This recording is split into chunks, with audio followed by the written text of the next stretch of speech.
ये विश्व युद्ध होगा उसी समय किसी भी देश की क्षमता, किसी भी देश का शासन राष्ट्र अध्यक्षों के नियंत्रण में नहीं रहेगा। इसका क्या मतलब है? अगर इस विश्व युद्ध को हमें पूरी तरह से टालना, आगे कुछ नहीं टल सकता, आगे होगा।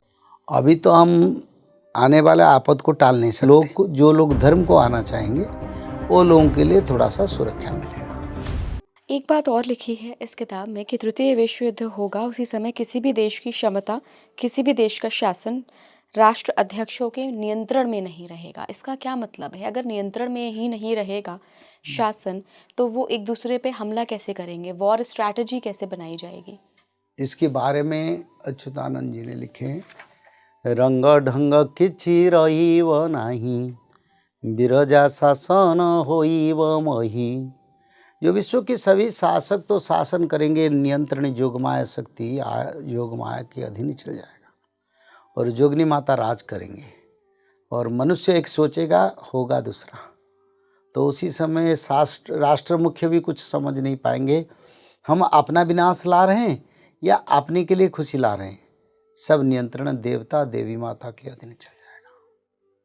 यहाँ पे बिरजा देवी, माता बिरजा देवी का जिक्र वो है। जोग माया है। काशीवासी दिनाष्टकम दीनम एकम पुरुषोत्तमे तत्फल लभते गौरी बिरजा मुख दर्शने। यानी बिरजा देवी के मुख दर्शन से काशी वाराणसी का 8 दिन का तप फल और जगन्नाथ क्षेत्र में 1 दिन रहने से जो फल मिले, वही फल माता बिरजा देवी का दर्शन से प्राप्त होता है मनुष्य को।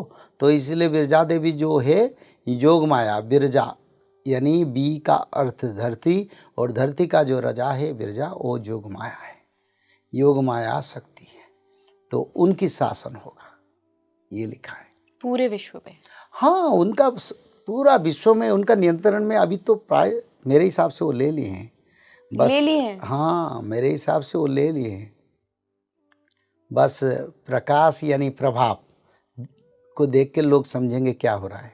इस विश्व युद्ध को हमें पूरी तरह से टालना हो, इस तीसरे विश्व युद्ध को, हर तरीके की तबाही को, जो भी वर्णित है, जो भी आगे लिखा हुआ है, इसको टालना हो, तो संपूर्ण सृष्टि को किस रास्ते पे आगे बढ़ना चाहिए? देखो, अभी तो हम आने वाले आपद को टाल नहीं सकते, क्योंकि देखो कोई भी मर्डर करता है, चोरी करता है, डाका डालता है, किसी को गलत करता है, तो उनको तो उसका दंड भोगना है। तो मनुष्य सभ्यता ने जो कर्म किया उसका दंड तो भोगना है। एक चीज़ हम कर सकते हैं, जो लोग धर्म को आना चाहेंगे वो लोगों के लिए थोड़ा सा सुरक्षा मिलेगा, पर ये इसको टाल नहीं सकते। आप वो युद्ध को नहीं टाल सकते हैं, वो विनाश को नहीं टाल सकते हैं, क्योंकि कर्म कर चुके हैं, फल भोगने के लिए भी तैयार होना चाहिए। हम युद्ध को नहीं टाल सकते? नहीं, मैंने तो पहले से बताया था, ये गुरुजी, अभी पर भी आपने समय है, कहा पर मैं था, आज बोलता हूँ समय नहीं है। पर गुरुजी पिछली बार हमारी जब बात हुई थी तब आपने कहा था कि नहीं बेटा, युद्ध टल सकता है अगर सब त्रिकाल संध्या करें, सब माधव की शरण में आ जाएं। पर लोगों ने कुछ परिवर्तन नहीं आया। हमने जब बताए थे करीब 6 महीने या 4 महीने पहले, कोई परिवर्तन नहीं आया, लोग और पाप की ओर जा रहे हैं। तो ये लोग कभी परिवर्तन नहीं होंगे, तो इसलिए आप कहाँ रुकेगा। भगवान देखें तो 10% बदल रहे हैं तो और 10% के लिए समय देंगे, 1% तो नहीं बदले तो भगवान कहाँ समय देंगे आगे। हमने आपको इसी बार यहाँ बोला, वो सही, वो तो सही है। उससे पहले मैं 4-5 साल पहले भी प्रचार कर रहा था, पर मैं देख रहा हूँ 6-7 साल में कोई परिवर्तन कुछ नहीं आया।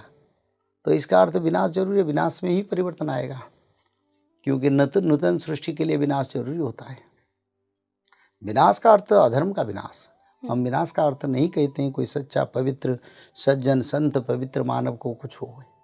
हम कहते हैं जो अधर्म करते हैं, जो मानव सभ्यता के विरोधी है, जो मानव सभ्यता के लिए दुख बन गए।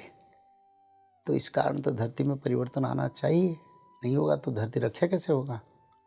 धरती को जिसने निर्माण किया, उन्होंने जो रूल बनाया था, उस रूल को ना मान के अपना मनमानी करेंगे तो कितने दिन चलेगा। वो दिन हो गया, 5000 साल हो गया, अब नहीं चलेगा।